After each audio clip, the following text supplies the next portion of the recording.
வாழும் வரை நிழல் என உடன் நான் வருவேனே.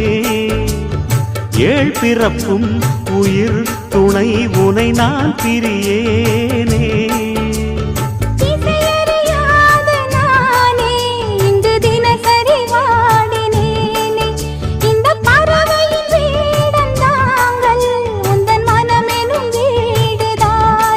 நீண்ட காலம் நேர்ந்த சோகம் நீங்கி போக நானும் தீண்ட யோகம் விளங்கிட. பூமிக்கொரு வாரம் என்று எண்ணி இருந்தேன், பூமுடிக்க யாரும் இன்றி கண்ணி இருந்தேன். சொந்தமின்றி பந்தமின்றி நானும் இருந்தேன், பொட்டு ஒன்று தொட்டு வைத்து பூவை அடைந்தேன். நன்றி சொல்லவே உனக்கு என் மன்னவா வார்த்தை இல்லையே.